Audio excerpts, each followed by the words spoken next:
బాపట్ల పట్టణం కమ్మజన సేవా సమితి కళ్యాణ మండపంలో సిఆర్ మీడియా రాష్ట్ర ప్రెస్ అకాడమీ ఆధ్వర్యంలో జరిగిన గ్రామీణ విలేకరుల పునరుచ్చరణ శిక్షణ రెండో రోజు ఘనంగా జరిగింది. సోషల్ మీడియా వినియోగం, వార్తల ధృవీకరణ, ఫేక్ న్యూస్ నివారణ, డిజిటల్ జర్నలిజం నైపుణ్యాలపై నిపుణులు ప్రత్యేక శిక్షణ అందించారు.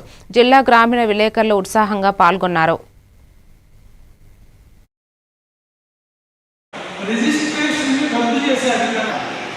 సరే వర్కింగ్ జర్నలిస్టులు స్వేచ్ఛ ఉంది, రీజనబుల్ రిస్ట్రిక్షన్స్ ఉన్నాయి. రీజనబుల్ రిస్ట్రిక్షన్స్లో కొన్ని చట్టాలు ఉన్నాయి.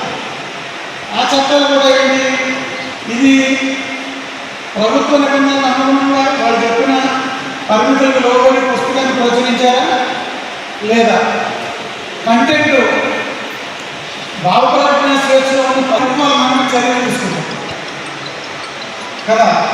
ఇది శాంతి భద్రతలకు భంగం కలుగుతున్నాయి మాత్రం, లేదా రెండు వర్గాల మధ్య విద్వేషాన్ని శత్రుత్వాన్ని పెంచుతుందని చెప్పి చెప్పచ్చు. ఇవన్నీ కూడా క్రిమినల్ కేసులు పెట్టడానికి అనువైనటువంటి సెక్షన్లు, అటువంటి చట్టాలన్నీ. రెండు, ప్రభుత్వమైనా, అధికారులైనా, పౌరులైనా, కాటలైనా, రాజకీయ నాయకులైనా, లేదా పారిశ్రామికవేత్తలైనా ఈ వార్త వల్ల నా పరువు భంగం కలిగింది అని వాళ్ళు భావించినట్లయితే వాళ్ళకు కూడా ఒక చట్టం ఉంది. మీకు అందరికీ తెలుసు. ఏలూరు జిల్లా ఎస్పీ